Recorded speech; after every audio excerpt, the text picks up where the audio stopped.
আজই ডাউনলোড করুন আর এনজয় করুন আপনার পছন্দের শো।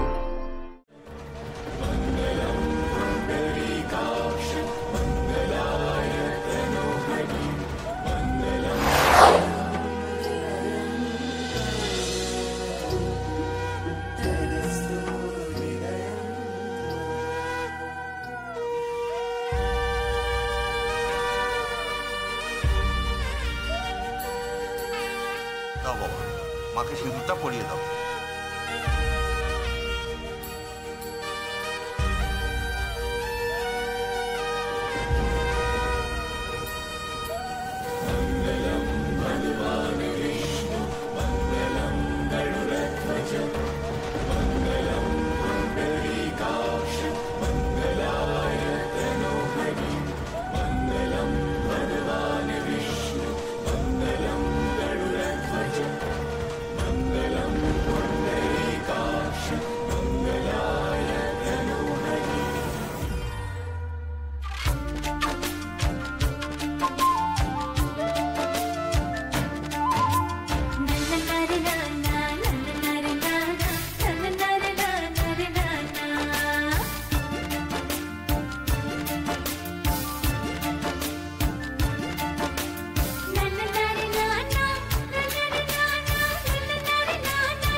এবার বাসর জাগা, কাল ভোরের ট্রেন আমাদের।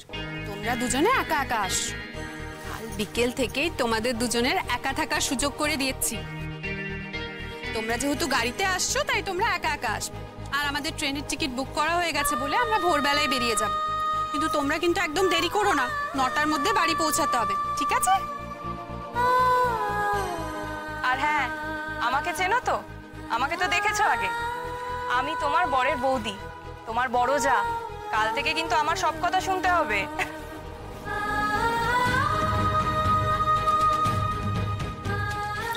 আর বৌভাতে কি কি হচ্ছে আমাকে কিন্তু বলতে হবে।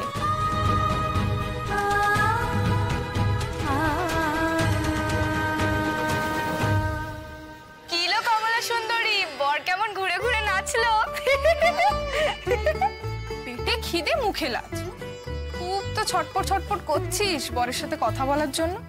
কাল তবে বিকেলের মধ্যে বেরিয়ে পড়তে হবে। রাত্রি 8টা 9টার মধ্যে তো পৌঁছে যেতে হবে। তাই তো বলছিল, শুনলাম তোর শ্বশুর মশাই আমাদের জ্যাঠাবাবুকে। আচ্ছা, তোরা সব পরশুদিন আসছিস তো? পরশু কি রে? কেন, পরশুদিন তো বৌভাত। কে বলেছে বৌভাত? পরশুদিন তো ফুল সজ্জা।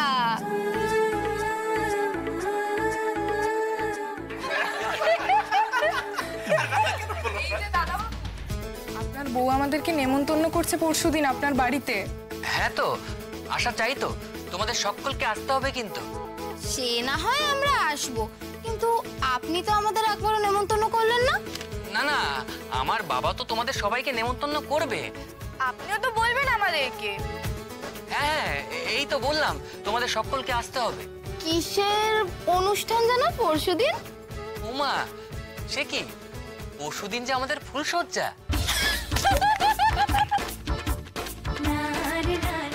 এইটা আপনি একদম ঠিক বলেছেন, ফুলসজ্জা।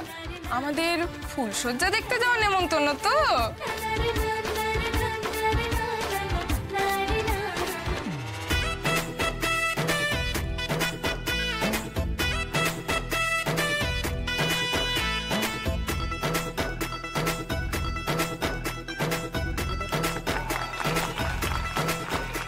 এবার আমার নতুন বৌদি ভাই আমাদের একটা গান শোনাবে। না না গো, আমি পারবো না। সে মানে আমি শুনেছি তুমি গান গাইতে পারো। না না না, আজ আমাদের সবাইকে একটা গান শোনাতেই হবে। কি রে তোরা বল, আপনার কর। আমি পারবো না, সত্যি আমি খুব টায়ার্ড। I am sorry. এ বাবা, একটা গান তো কর। এই তোরা প্লিজ ওকে জোর করিস না। ও বাবা, দেখুন বৌদি, এখন থেকেই বউয়ের সাপোর্টে কথা বলতে শুরু করি। তাই তো দেখছি। আচ্ছা ছোটদা ভাই, তাহলে তুই একটা গান গা। এবার আমার পিছনে লেগেছিস। এটা কিন্তু খুব ভালো প্রস্তাব। তুই একটা গান কর। আমাকে কেন? কর না একটা গান। আরে আমাকে কর।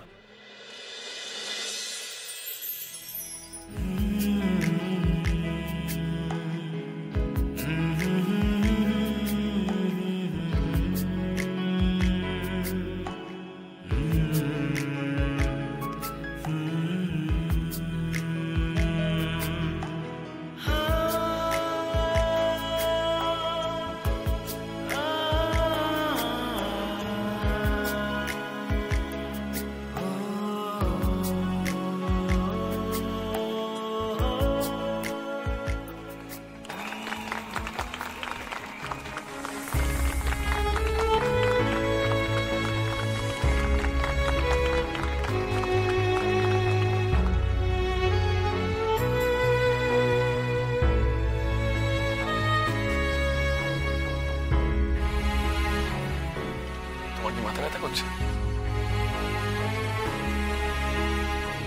না চুপচাপ, শরীর খারাপ করছে? আমি হতেই পারে, যা ধকল গেল। কিরে, কি কথা হচ্ছে? এখন বন্ধুদের সাথে কোনো কথা নেই, এখন শুধু ওই বউয়ের সাথে কথা বল। আরে আমি জাস্ট জানতে চাইছিলাম ওর শরীর খারাপ করছে কি। বুঝেছি। কি দরদ। আর আমরা সবাই মিলে যে তোমার বিয়েতে খেটে খেটে শরীর খারাপ করে ফেললাম, তার বেলায় কিছু নেই না? বলো, ঠিকই তো বলছি।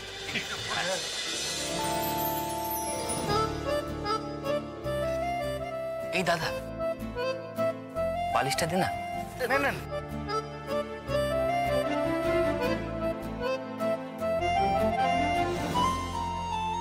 যদি ঘুম পেয়ে থাকে তাহলে একটু ঘুমিয়ে নাও না। আমি এখানে বালিশ দিয়ে দিচ্ছি, তুমি ঘুমিয়ে নাও। উপাস ফিরে শুয়ে পড়ো, আমি জেগে আছি। তোমার কষ্ট হবে না? না না, আমার অভ্যেস আছে। তুমি ঘুমিয়ে নাও, কাল অতখানি পথ তোমাকে যেতে হবে, কষ্ট হবে তো, একটু ঘুমিয়ে নাও। কি এত কথা হচ্ছে দাদা বাবু আমাদের বন্ধুর সঙ্গে? না না, কিছু না, কিছু না। কিছু তো বটেই, আমরা দেখেছি কিছু কথা হচ্ছিল। না না, ওর ঘুম পেয়েছিল তো, তাই আমি ওকে বালিশ দিয়ে দিচ্ছিলাম যাতে ও ঘুমিয়ে পড়ে। বাবা, কি ভালোবাসা। ঠাম্মি ঠিকই বলেছিল রে লাজু, তুই খুব বর্ষাগী হবি। দেখ দেখ, তোর বর এখন থেকেই তোর জন্য বালিশ দিয়ে দিচ্ছে। নে নে, শুয়ে পড়। কিন্তু তা বলে আমরা কিন্তু যাচ্ছি না, আমরা কিন্তু আজ সারা রাত যাচ্ছি।